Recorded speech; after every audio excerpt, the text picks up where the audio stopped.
আসসালামু আলাইকুম। আজকে অ্যাটমিক হ্যাবিটস এই বইটা রিভিউ করব। এই বইটা আপনাদেরকে ভালো অভ্যাস কিভাবে সারা জীবন ধরে রাখতে পারবেন এবং খারাপ অভ্যাস থেকে বিরত থাকবেন এইটা শেখাবে। হুম আমাদের মধ্যে ম্যাক্সিমাম মানুষই কি দেখা যায় একটা ভালো অভ্যাস শুরু করছে, কয়দিন পর আর ওটা ধরে রাখতে পারে না। ধরেন জিমে ভর্তি হয়েছে বা একটা কোর্স করতেছে, স্কিল ডেভেলপমেন্ট, ওই কয়দিন করে, বড় জোর 1 মাস করে, পরে আর ধরে রাখতে পারে না। তো এই জিনিসটা কিন্তু আপনার ক্যারিয়ারকে খুব হ্যাম্পার করছে, রাইট? তো এই বইয়ের ইম্পর্টেন্সটা এইখানে, আপনার ক্যারিয়ারকে বা সাহায্য করবে, আপনার ক্যারিয়ার গঠনে সাহায্য করবে। তো এই বইয়ে কিছু টেকনিক বলা হয়েছে যার মাধ্যমে আপনি ভালো অভ্যাসকে বছরের পর বছর ধরে রাখতে পারবেন। তো এই টেকনিকগুলো নিয়েই আর কি আলোচনা করব আমি। প্রথম টেকনিক, আপনার অভ্যাসটাকে সহজ করুন। হ্যাঁ, কি খটকা লাগছে যে অভ্যাস আবার সহজ হয় কিভাবে? হ্যাঁ হয়, অভ্যাস সহজ হয়। একটা বাস্তব উদাহরণ দিই আপনাদেরকে। আমি প্রায় 6 মাস ধরে জিম করি।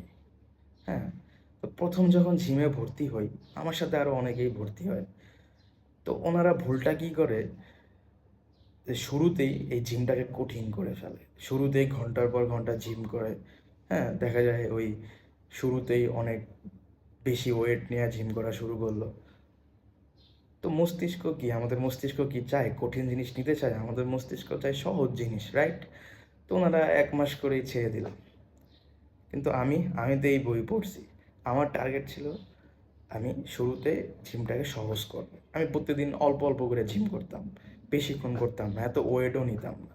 আমার টার্গেট ছিল আগে আমি অভ্যাসটা গঠন করব, তারপরে হচ্ছে ভারী ওয়েট টোয়েট নিব এরকম। তো এইভাবে আমি প্রায় 1 মাস করলাম, এখন কিন্তু 6 মাস করে ফেলছি। কিন্তু শুরুতেই যে যারা কঠিন করে ফেললো, ওরা কিন্তু 1 মাস পরে ওদেরকে কিন্তু খুঁজে পাওয়া যায়। ঠিক আছে? তা আপনারাই বলেন, হ্যাঁ, একটা ধরেন জিম, হ্যাঁ, শুরুতেই কঠিন করে 1 মাস করার থেকে বস করা ভালো, নাকি প্রতিদিন একটু একটু করে বছরের পর বছর করা ভালো? কোনটা ভালো আপনারাই বলেন। অবশ্যই অল্প অল্প করে বছরের পর বছর করা ভালো, তাই না? তার জন্যই অভ্যাসটাকে সহজ করুন। সেকেন্ড প্রুভেন টেকনিক, আপনার খারাপ অভ্যাসটাকে কঠিন ও স্বয়ংক্রিয় করে তুলবেন কিভাবে? ধরেন আপনি বাইরে গেলে ফাস্ট ফুড বেশি খান। হুম তো এখন আপনি কি করতে পারেন, আপনি টাকা কম নিয়ে বের হন, শুধু ভাড়ার টাকাটা নিয়ে বের হন। আপনার কাছে যদি টাকা না থাকে এক্সট্রা, আপনি ফাস্ট ফুড কীভাবে খাবেন, তাই না? এটা আমাকে সাহায্য করছে অনেক। তো আমার টার্গেট ছিল যে আমি রাত্রে ভাত খাবো না, রুটি খাবো। তো দেখা গেল আমি যখন হোটেলে যাইতাম, তখন হোটেলওয়ালারা ওই ভাত মাছ মাংস এমনভাবে সাজায় রাখতো যে দেখা মাথা নষ্ট হয়ে যেত। তো রুটি তো খাওয়াইতাম না, রুটি খাইতাম না, ওই ভাত খেয়ে আইসা পড়তাম দেখা যাইতো।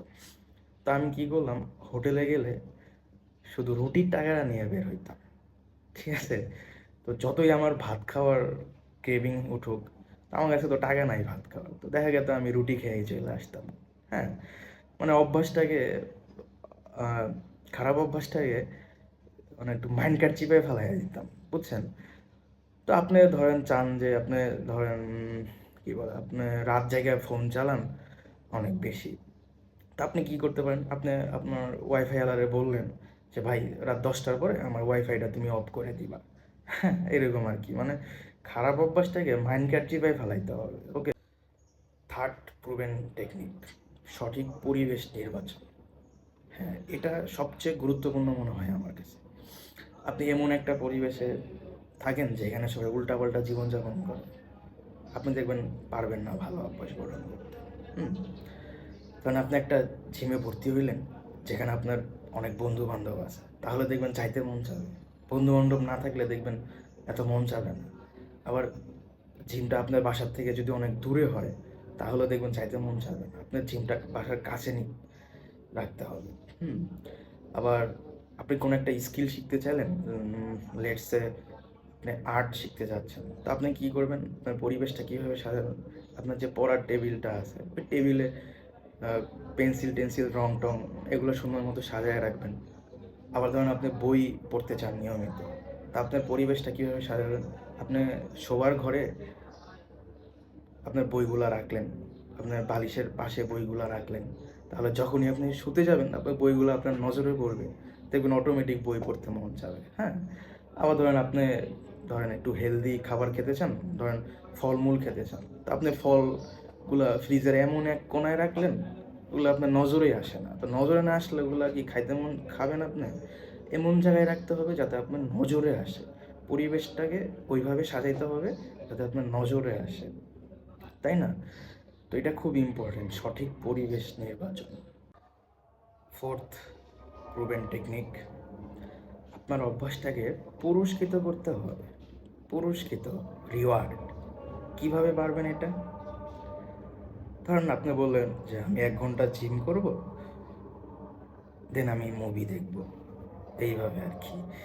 বা আপনি টার্গেট নিয়েছেন আপনি পুরা 7 দিন বা একটা সপ্তাহে আপনি প্রত্যেক দিন রাত্রে রুটি খাবেন, এবং এটা যদি আমি পারি টানা 7 দিন, দেন আমি একটা দিন কাচ্চি খাবো, হুম, এইভাবে আর কি। বা আমি গান শুনবো আর ম্যাথ করব, এইভাবে পুরস্কৃত করতে হবে আপনার অভ্যাসটাকে।